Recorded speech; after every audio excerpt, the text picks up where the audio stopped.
11월 20일 목요일 경건의 시간을 시작하겠습니다. 기도하겠습니다. 저의 모든 고통과 침묵까지도 아시는 하나님, 이 시간 주님의 귀한 말씀을 묵상할 수 있는 복된 시간을 허락하시니 감사합니다. 세상의 염려로 인해 혼란스러운 저의 마음을 주님의 고요함으로 채워 주옵소서. 성령님, 말씀을 통해 저의 삶을 돌이켜볼 수 있는 정직함과 지혜를 주옵소서. 저의 메마른 삶에 하나님의 영광과 임재가 회복되는 귀한 결단을 내릴 수 있도록 인도하여 주옵소서. 예수님의 이름으로 기도드립니다. 아멘. 학개 1장 1절부터 11절까지의 말씀을 보겠습니다. 같이 읽습니다. 다리우스 왕 2년 6째 달, 그 달 초하루에 학개 예언자가 주님의 말씀을 받아서 스알디엘의 아들 수르바벨 유다 총독과 여호사닥의 아들 여호수아 대제사장에게 전하였다. 만군의 주님께서 이렇게 말씀하신다. 이 백성이 말하기를 때가 되지 않았다. 주님의 성전을 지을 때가 되지 않았다고 한다. 학개 예언자가 주님의 말씀을 받아 전한다. 성전이 이렇게 무너져 있는데 지금이 너희만 잘 꾸민 집에 살고 있을 때란 말이냐. 나 만군의 주가 말한다. 너희는 살아온 지난날을 곰곰이 돌이켜보아라. 너희는 씨앗을 많이 뿌려도 얼마 거두지 못했으며 먹어도 배부르지 못하며 마셔도 만족하지 못하며 입어도 따뜻하지 못하며 품꾼이 품삯을 받아도 구멍난 주머니에 돈을 넣음이 되었다. 나 만군의 주가 말한다. 너희는 각자의 소행을 살펴보아라. 너희는 산에 올라가서 나무를 베어다가 성전을 지어라. 그러면 내가 그 성전을 기껍게 여기고 거기에서 내 영광을 드러내겠다. 나 주가 말한다. 너희가 많이 거두기를 바랐으나 얼마 거두지 못했고 너희가 집으로 거두어 들였으나 내가 그것을 흩어버렸다. 그 까닭이 무엇이냐? 나 만군의 주의 말이다. 나의 집은 이렇게 무너져 있는데 너희는 저마다 제 집 일에만 바쁘기 때문이다. 그러므로 너희 때문에 하늘은 이슬을 그치고 땅은 소출을 그쳤다. 내가 땅 위에 가뭄을 들게 하였다. 산 위에도 곡물과 새 포도주와 기름 위에도 밭에서 나는 모든 것 위에도 사람과 짐승 위에도 너희가 애써서 기르는 온갖 것 위에도 가뭄이 들게 하였다. 아멘. 학개 예언자의 첫 메시지는 다리우스 왕 2년 6째 달 초하루에 선포되었습니다. 이는 포로 귀환 이후 약 16년이 지난 시점으로 이스라엘 백성들이 외부의 방해와 경제적 어려움을 겪으며 성전 재건을 중단한 지 오래된 때였습니다. 하나님께서는 이 중요한 시기에 학개 예언자를 통해 유다의 지도자였던 수르바벨 총독과 여호수아 대제사장 그리고 모든 백성에게 직접 말씀하셨습니다. 하나님께서 가장 먼저 지적하신 것은 백성들의 중심 생각이었습니다. 그들은 마음속으로 때가 되지 않았다. 주님의 성전을 지을 때가 되지 않았다는 핑계를 반복했습니다. 이러한 그들의 마음은 사실 환경적인 어려움이나 재정적인 궁핍을 내세운 변명이었을 뿐입니다. 그들은 하나님의 일에 대한 무관심을 숨기기 위한 구호로 그들의 안일함을 정당화하는 수단으로 이러한 핑계를 대었던 것입니다. 이에 대해 주님은 단호하게 물으셨습니다. 성전이 이렇게 무너져 있는데 지금이 너희만 잘 꾸민 집에 살고 있을 때란 말이냐. 여기서 잘 꾸민 집은 백향목과 같은 값비싼 재료로 장식되었거나 곡식으로 가득 채워져 개인적인 풍요를 희망하는 그들의 안락함과 번영에 대한 집착을 의미합니다. 하나님은 집 짓는 행위 자체를 문제 삼으신 것이 아닙니다.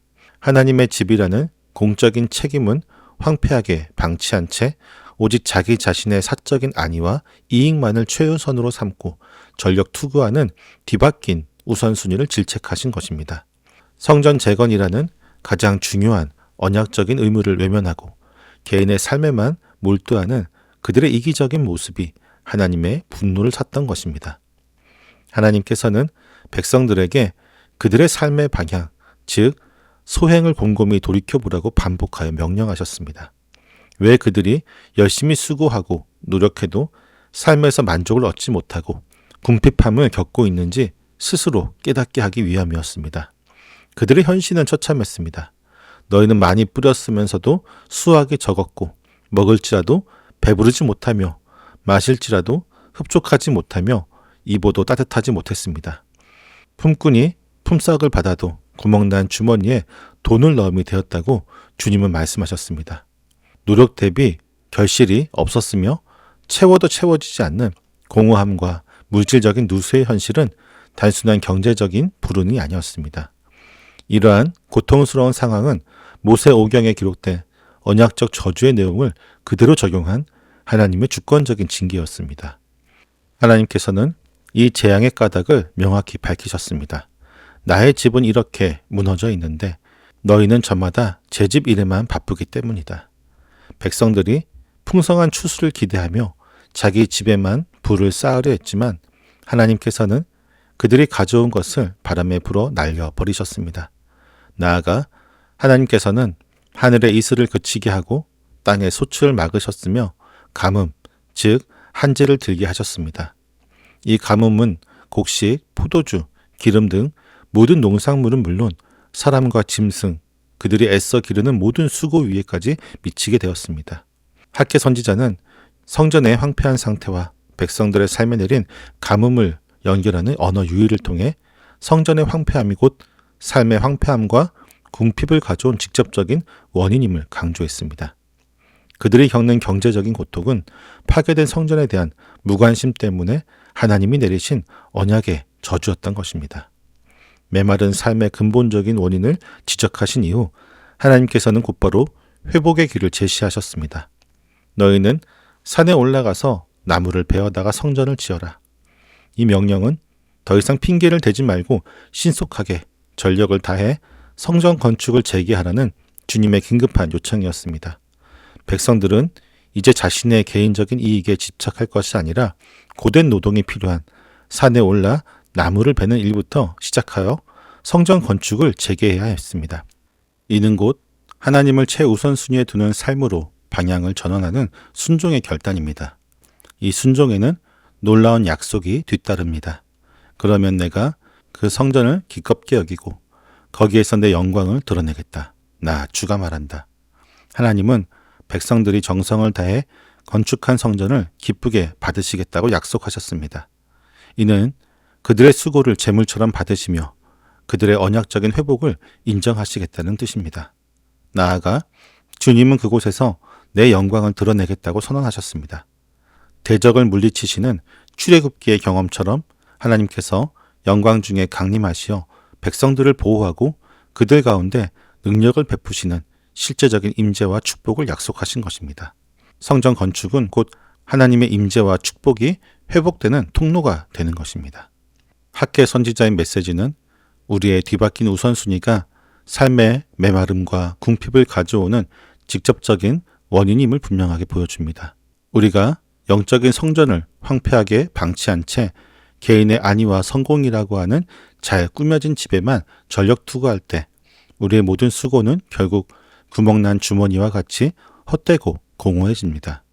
이제 우리는 하나님의 기쁨과 영광을 우리 삶의 최우선순위에 두는 실제적인 결단을 해야 합니다. 우리가 삶에서 겪는 불안정, 채워지지 않는 공허함, 헛수고와 같은 메마른 경험들을 단순히 환경이나 운으로 돌릴 것이 아니라 너희는 너희의 길을 마음에 올려놓으라는 주님 말씀처럼 우리의 삶의 방향과 소행을 곰곰이 되돌아보아야 합니다. 만약 우리가 하나님의 영광보다 내 집의 번영과 안락에만 매달려 있다면 우리는 계속해서 구멍난 전대에 돈을 넣는 헛수고를 반복할 수밖에 없습니다. 그러므로 우리는 지금 당장 산에 올라가 나무를 베는 수고를 시작해야 합니다. 이는 우리의 삶에서 하나님의 뜻과 영광을 위해 시간, 재능, 물질이라는 자원을 구체적으로 떼어놓는 순종적인 행위를 의미합니다. 예를 들어 가장 바쁘고 피곤한 때에도 말씀의 묵상과 기도의 시간을 가장 먼저 확보하십시오. 또한 물질적인 자원을 인색함 없이 하나님의 영광을 드러내는 일과 이웃을 섬기는 일에 사용해 보십시오. 나아가 우리의 직장과 가정, 관계 등 삶의 모든 영역에서 하나님을 향한 첫사랑과 공의가 황폐한 채 남아있는 부분은 없는지 돌아보고 무너진 모든 성전의 터를 회복하기 위해 구체적인 순종을 시작해 보십시오. 우리의 작은 순종의 발걸음 위에 주님은 기쁨으로 응답하시고 영광 중에 임재하시어 우리의 삶의 진정한 만족과 풍성함을 채워주실 것입니다. 지금이 바로 무너진 성전을 다시 지어 메마른 삶에 하나님의 영광을 채울 때입니다. 기도하겠습니다. 저희 삶의 모든 결실과 풍성함의 근원이 되신 하나님, 오늘 말씀을 통해 저희가 헛된 수고와 메마른 삶을 겪는 이유가 하나님의 성전을 황폐하게 두고 저희의 안위만을 추구했던 뒤바뀐 우선순위 때문임을 깨닫게 하시니 감사합니다. 하나님의 일에 때가 되지 않았다는 핑계를 대며 저희의 이기심을 정당화했던 게으름과 불순종을 회개합니다. 구멍난 주머니에 돈을 넣듯 헛된 수고를 반복했던 저희 어리석음을 용서하여 주옵소서. 이제 저희가 주님을 저희 삶의 최우선순위에 두기로 결단합니다. 산에 올라가 나무를 베는 수고를 시작하게 하옵소서. 말씀 묵상과 기도의 시간을 가장 먼저 확보하고 저희의 시간과 자원을 하나님의 영광을 위해 기쁨으로 사용하게 하옵소서. 저희의 이 작은 순종 위에 주님께서 영광 중에 임재하시어 저희의 메마른 삶에 참된 만족과 풍성함을 채워 주옵소서. 예수님의 이름으로 기도드립니다. 아멘.